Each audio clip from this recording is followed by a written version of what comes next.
My message here today is that now is the time for cloud disaster recovery, because it's going to save you all the time, the money, and a lot of worry when you think about your disaster recovery plan. So as we go through this, again, please, ask your questions, make sure it's interactive. And I want to start out just with who is eVault, because this is an important thing. You see eVault and Seagate together all the time, because we are a wholly owned subsidiary of Seagate.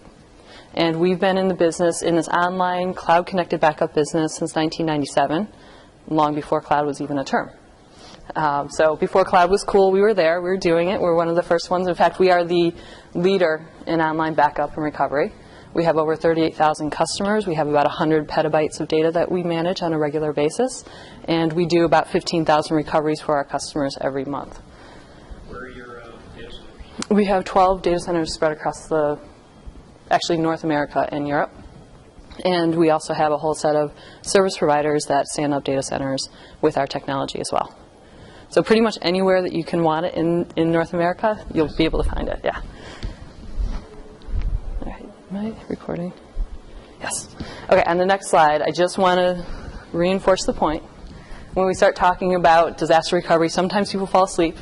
Like I said, ask your questions, make sure that we overcome your objections as we talk about the cloud. All right, so just to tell you a little bit about me, I'm from San Francisco. I'm located out there. So I'm just getting started in my morning. I'm a little bit tired, actually, a little bit jet-lagged. But more importantly, I have two children. I have a 1-year-old and a 6-year-old. And my 6-year-old is a boy. Wanted to play kindergarten basketball last year. And I kept on getting these emails. I'd signed him up for it. It was great, but they needed coaches. Can someone please help out with the coaching? Now, okay, so first off, moms usually don't do this. And I was just thinking that I'm the greatest basketball player because I played when I was in 7th grade. So it's like I have a lot of experience on that. But on the other hand, it's like I was, kind of a warm pulse. I could be out there and keep them from running out of the building or... YouTube is fine for teaching us. Yeah, exactly. Yeah, so I could keep them from getting lost. But what I noticed about this whole thing, have you guys seen kindergarten soccer players? Yeah, so they tend to huddle. Well, basketball players are the same exact way, especially when they're 5 years old. So the first thing I had to teach my son to do, and the team to do, is not stand in front of your teammate and ask for the ball, because that doesn't get you anywhere down the court, right? So that was kind of level 1. It took a couple weeks, but they finally got that. That was good. Second level that we had to teach them was when you get the ball, actually dribble it towards the other basket and shoot. All right, so that was, kind of level 2, and they got that too. That was great. Third level, which we never quite got to, but I think it was maybe the coach's problem, was actually to pass it off to your other teammates. Because, maybe the teammates might be able to shoot better than you, or maybe they're not swarmed by the other team. And what when I think about disaster recovery, especially disaster recovery in the cloud, I see those 3 levels as well. So first level, standing right in front of you, tends to be, hey, here, system admin, take this tape, put it in your closet at home, and hopefully we'll be able to recover. Right? That's like level 1, it's the same thing. Level 2 is, kind of bring it down, shoot it. I see as being, you've bought an entire co-location space, you've bought additional storage, additional software, you have manpower to man it. That's level 2. It's like, okay, you're going to do it all yourself. Level 3, pass it off to your teammate when you start working with a service provider to actually do DR for you. And so when we look at cloud disaster recovery, that's the level 3 of disaster recovery, the basketball team. All right, so with that, I wanted to talk about one team that did that very well, or one company that did that well. It was a small bank that was in New Orleans that got hit and taken out of business with Katrina, just like everybody else. But they had been sending their data off-site into a data center that was in Atlanta. And because they were working with their service provider, they were actually one of the first businesses back up and running. They just, they were able to get to an internet connection. They called their service provider. Their service provider restored all their data for them, got their applications up and running, and they were good to go. One of the first ones running after Katrina. Okay, so the cloud can be used to be actually a competitive advantage for many people. But before you actually embrace the cloud, as Sammy was talking about, there's some questions that need to be answered. The first one is, well, how quickly am I going to actually be able to recover it? Because the cloud is off-site, out of region, it's a lot of data, what do I do? The other one is, how much am I going to have to pay for this? Sounds really expensive. It's actually, it's gotten better. It's not. And then the third question is all my data now exposed? Is somebody else going to have access to my private company information? And so I'm going to talk through each one of these three questions, but I want to stop here. Do you guys have any other questions that you want to add to that? Concerns? Okay, just ask them along the way. All right, so how fast will you be able to recover?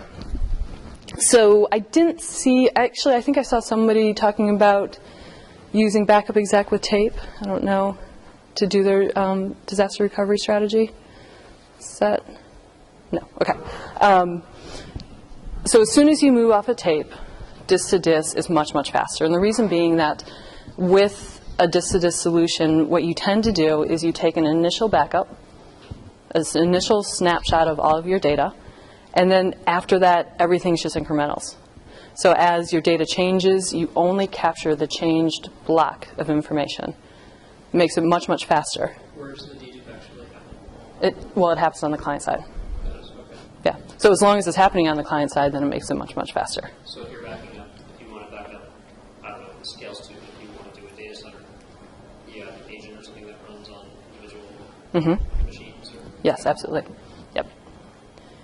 Yeah, so it's important that that agent be on the individual machine, but it really is important that when you look at the technology, you're looking at technology that's doing this, kind of client-side block-level deduplication. And the value of that is that you never have to take another full snapshot again. And so if you imagine what that means for moving it off-site, everything is just compressed and that much smaller and that much faster. And then if you put the appropriate security, kind of the security process in place, then it's also very secure. All right, so the next thing that we look at is this whole notion of cloud connected.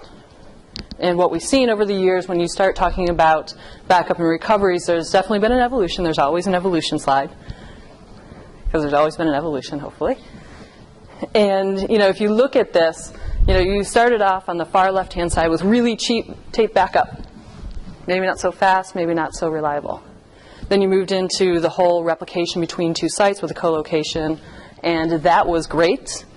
Absolutely great, because it was much faster, it was much more reliable, but it was really, really expensive because you had to duplicate all your equipment and such. Cloud made everything much, much cheaper, but if you had small bandwidth, small pipes, then you had a problem with moving your data offsite in time. And so that's why the cloud connected, which gives you the best of the on-site and the off-site, what people call hybrid or disk to disk to cloud, is the best solution that we always see, because what it does is it keeps a copy of your data on-site, and that makes it much faster to back up, much faster to recover if it's just little kind of components or applications that you need to recover. And then the off-site makes sure that no matter what happens, you're always going to be protected. All right, so any questions so far? Yes? Do you back up the clients there? Yes. Store that's stored on your machines, do you back up those machines with the company? Oh, yes, absolutely. So the question is, what kind of redundancy actually exists in the cloud? And there's a couple different types of redundancy. You either can have a copy on site and a copy in the cloud, or you can have a copy in the cloud, and that actually could be replicated to another cloud. So you always have two copies of your data, either locally and remotely, or remotely and remotely. And then there's some snapshotting that happens as well. So, what other questions? All right. Okay, so let's look at one business that basically the survival of their business depended upon this cloud-connected backup, because they were Citus Companies was a commercial real estate company that did a whole bunch of loan processing, and their rating depended upon their ability to get their data back in time. So they had, kind of auditors come in, and they would downgrade them if they didn't have the disaster recovery plan that was readily executable and verifiable, what have you. And they were actually using tape to do all their backups. And the way they saw it was like, I'm not sure that I'm actually going to ever be able to recover this, especially if my auditors come in. And they saw with Hurricane Ike, it was kind of a close miss for them. Luckily, they were not taken offline, but they said if I was taken offline, I'm not sure what would have happened.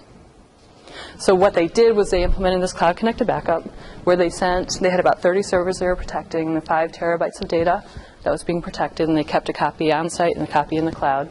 And the important part to understand was that their backup window went from about 2.5 days on the weekend to only 6 to 8 hours, so 10 times faster than a tape backup that they were using in the past. All right, so the next thing that we wanted to talk about is, okay, so that's backup, got much faster, but also recovery has become much more stringent. I was talking with Mike earlier about this, is that, there's mission critical systems, and those systems have to come up within, minutes, not hours, not days. And Gartner ran a study last year that they found that there's a tremendous surge towards more faster recovery times, more stringent SLAs by the business. And so what we've seen companies do in order to meet this recovery is that they've actually looked at the needs and the components that they're trying to recover and said, okay, what are the SLAs that I need to meet? So if it's just an application and file systems that they need to recover, and they need to recover that within minutes, then they're able to adopt a cloud-connected solution, and that solves the requirements. But if they have to bring an entire system back online from bare metal, they look at an integrated bare metal recovery solution or package. And then there's this whole notion of, all right, I might have a little bit more time, I have a site that I need to protect, and this is where they're talking about cloud disaster recovery, and they're adopting the cloud disaster recovery solution. So it's really a tiering of their strategy that they're putting in place.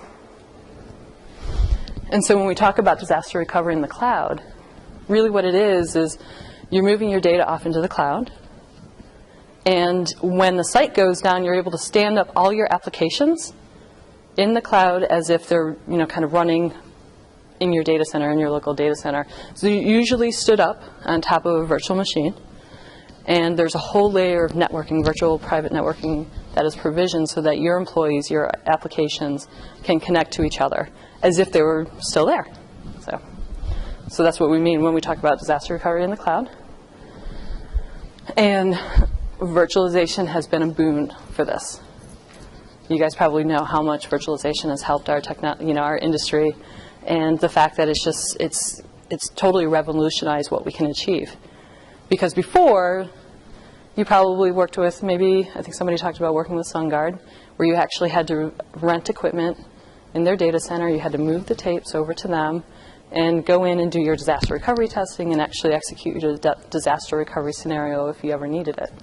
But with virtualization, we can stand up machines in a data center as if they're there, kind of either warm standby or hot standby machines and applications that are ready at your call.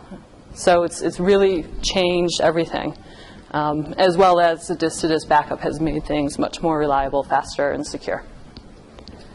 With virtualization, do you have so if everything's completely virtualized, so we're all VMware, right?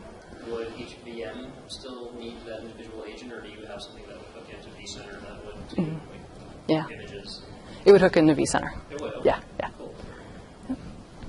So it just uses the vSphere API, I believe, or vStorage API. Mike would know all that. Okay, so let's talk about one customer that needed this, and this was out in California. It was a law firm. I don't think any of you guys are lawyers or deal with lawyers. Okay, good. Okay. So as you know, the more time that you take offline, every hour that you're down, or every 15 minutes that you're down, total loss of revenue, right? Your law team is not billing, you're losing money instantly. And so if you can't email, if you can't communicate with the rest of your team, it's a significant risk to the business.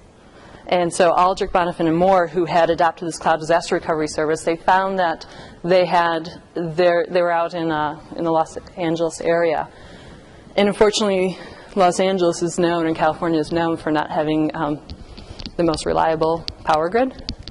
And so their office was taken offline just by a power surge in the building. And they were scrambling, but they were able to call us, and we were able to get them back up in line within about 5 hours. And so all of their lawyers continued the bills, continued billing, continued their work using the eVault Cloud Disaster Recovery Service. All right. I'm going to stop here. Any questions? No. All right. Okay, so the next one is, how is your budget going to be impacted?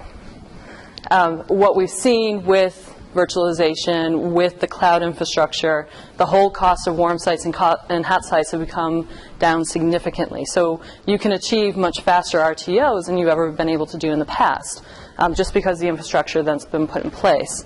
But if you look at what one company saw in terms of their savings, what they did was they took all of this money that they spent on their servers and their storage and their software and all the services that they had from hosting and bandwidth and what have you, and changed that into a single flat monthly fee.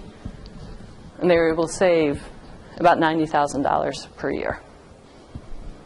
And not only were they able to save on just the capital expenditures and operating budget, but they also saved on headcount that they redeployed to do, more important projects. Because they found that they only required about 20% of the time that they used to take doing the DR planning themselves, doing the DR testing themselves, monitoring those, the backup infrastructure themselves. So it was a huge savings for them.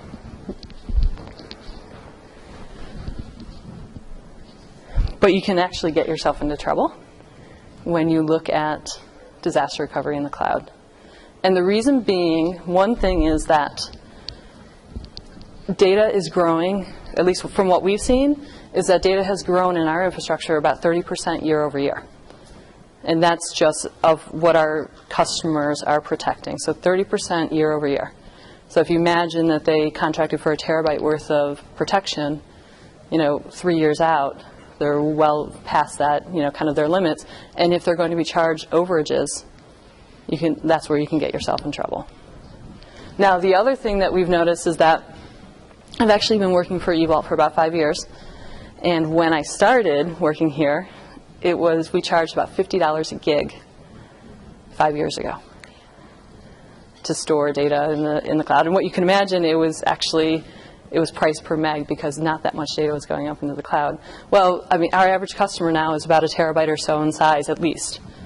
And so as soon as you start talking about that much bigger magnitude of of storage, the pricing has come down, and I think the average pricing per terabyte now per gigabyte is about $1. So it went from $50 5 years ago to about $1. Now, when you look at the contracts that you are getting yourself into, do not get yourself into a long-term contract. Make sure that it's kind of annually renewed, and you look at your pricing on a regular basis, because the economics have changed substantially over the past couple of years. And then the other thing to watch out for are these recovery charges. So sometimes companies actually charge to do a recovery, charge for every day that you run your infrastructure in their cloud. And so, it's important to understand exactly what that's going to be, so that you're not getting yourself into either a contract that's going to, kind of overextend your budget, or you're not using it in such a way that might get you into trouble. We were talking with a company, and we were actually nice about this one, because after a certain point in time, you probably do have to get back into your own data center. So we were talking to a company, and they were doing an e-discovery project. And in order to do the e-discovery project, what they kept on doing is recovering their email server for the past 30 to 60 recovery points, and kept on going back, doing the search to see what it looked like, then went back again to see do the search and grab all the files that they needed. And so we were really nice about that, but that's not a typical use case for this kind of service.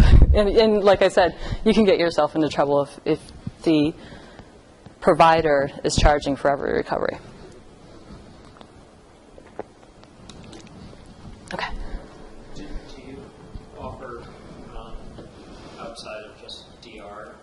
just have just for straight storage that you can tie to we have an e-block that we can present. It's just storage that Like primary storage? right, like it doesn't. Your end users don't see it as cloud storage. It's just kind of aggregated into the environment. Right, right. At this point in time, we don't. Right now, we're focused really on that secondary storage market, so the data protection, the cloud disaster recovery, and your endpoint protection. If you have a lot of laptops wandering around, the ability to kind of lock those down and keep them safe. So. I'm sorry? They have a good solution for that, yeah. Okay, so then the other question is, if you ever have come across an auditor, they're asking the question of, how safe is your data, and what's the data privacy that has been granted to your information. And so the way we look at it is that it's absolutely critical that your data is encrypted before it moves off the system that's protecting it, or that's being protected. So it has to be encrypted before it even goes across your LAN. And that's one of the things that, we strongly believe from an end-to-end security perspective. It needs to be encrypted, it needs to go over an encrypted wire, it needs to stay encrypted at rest. And then the other thing is the encryption key should be your own as a customer. Because what happens is when you look at, some of the concerns that a lot of our customers have around like the Patriot Act.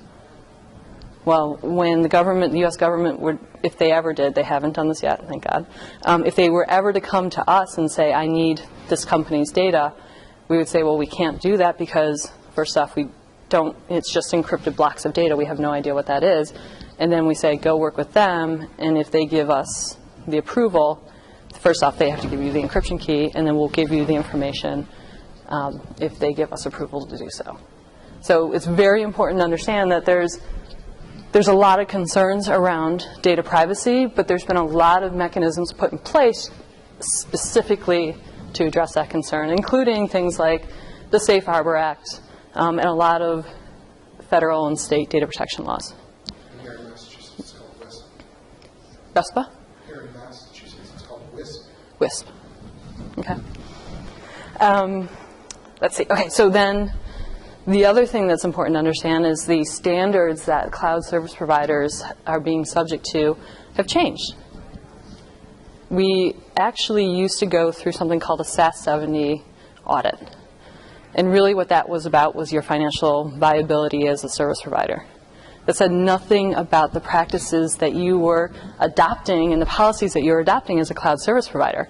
And so there's this whole new standard, and I'm going to try and say it without garbling it, SSAE 16. So I think it's like Statement of Standards, Attestation, whatever. But anyway, it's about, exactly what the systems are that you are putting in place regarding the safety of people and the security of people's data, as well as how you're running your business to make sure that you are not a fly-by-night operation. And so you should be able to get the SSAE 16 report from any cloud service provider that you would engage with. Okay, anytime I start talking about security, it gets really boring. So it's interesting to note that there are some businesses who have adopted the cloud as, kind of mechanisms to make sure that their business continues to grow and actually is secure and safe. So everybody's saying, oh, you put it off in the cloud, doesn't that put your business at risk? Well, for this company, Clinical Financial Services, it actually guaranteed their business for them because they were a financial services provider to the pharmaceutical industry, and those pharma providers needed to be able to audit their business partners. And by virtue of using the eVault Cloud Disaster Recovery Service, they were able to get, kind of the assurance of their data security. They were also able to get written cloud disaster recovery plans, disaster recovery plans, and proof of the DR testing results. So this helped them continue to grow their business and offloaded a lot of the work to somebody else so that they didn't have to bog down their business, their IT team, with something that was, maybe not strategic as much. All right, so I had started out talking about the fact that cloud disaster recovery is real, and people are adopting it, and it's time to get started. So as we get started, there's a couple of factors that you should consider when you're choosing your cloud service provider. The first one is security, that I've talked about quite a bit. Not only do we believe strongly in the end-to-end encryption, but also the physical security of the data centers that are holding your data. So not only should you know where your data is, that's important. Sometimes not every cloud can tell you where your data is, but also the fact that the cages are locked down, you're using, kind of key card access to get into that data center, that you have biometric access where possible, just around the physical security of the facilities. Then the other thing is kind of in relation to this whole discussion about, well, do I use Amazon for the solution? And it's this whole notion of like a generic cloud versus a purpose-built cloud. By using a purpose-built cloud, what you end up getting is a cloud that understands the application that's running. You have a team that's there that can help you kind of build it out and respond when you kind of call for help. But more importantly, what I noticed when my husband started using Amazon to store some of our kind of photos or whatever, is that bill just started growing and growing and growing. And because Amazon doesn't have this whole notion of data deduplication, kind of managing the footprint, retention management, that kind of stuff. So, because it was just a generic, let's move your data off into the cloud, it didn't also have the other components that you would expect from a data protection solution. So, important to look at the data footprint management. Also, the recovery procedures. I talked about the fact that if you call somebody, if you're using a purpose-built cloud, you have somebody who knows how to respond to you in the case of a disaster, how to, what it means to ship off your data, what the recovery point might be, what kind of assistance you might have. And that's important to have on the other side of the phone. And then also the staffing requirements. If you put something off in Amazon, you probably have the same staffing requirements that you would today. So pretty big difference. The other thing we would recommend is to make sure that you look at your backup and recovery plan as a living document. We worked with I believe it was an insurance provider located down in the Memphis region, in which we went in there, our team kind of set the company up, documented where all the systems were, got the right retentions, the backup policies, the nightly backup policies, what have you. We went back in to do an audit 6 months later, and we found that everything was a mess. And especially in a virtualized environment, things stand up and go down, and it's completely a living organism that you're trying to protect. And usually the people who are standing up new servers don't have an idea of what their corporate retention policy is. So if you need to have somebody who owns this and is responsible for maintaining that the backup and recovery plan as a living document. Now the other thing is another kind of somebody in the healthcare industry. It was a hospital that we were working with, and they had lost, I can't remember if it's their Exchange server or just their file system. And they had not communicated to the business how quickly they could actually get their servers back up and running. And so, they were taking a couple hours. The business was like, well, what are you guys doing? After about a day, they started calling us to say, what is my IT team doing? And the IT team had never tested what a recovery would look like. And they never had the ability to set the right expectations because they didn't even test. They didn't have the equipment available. They didn't really know what they needed to do a recovery. And so as a result, the business lost complete, confidence in their IT team. And they, in fact, somebody ended up losing their job because they clearly didn't know what they were doing. And this is just from backup and disaster recovery. I mean, it's not, again, you could be great at deploying all sorts of new applications in a virtualized environment, but if you mess up backup and disaster recovery, it could cost the job, which is too bad.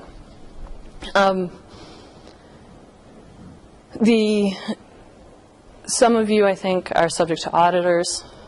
Usually auditors come in and want to see your data protection plan, your disaster recovery plan.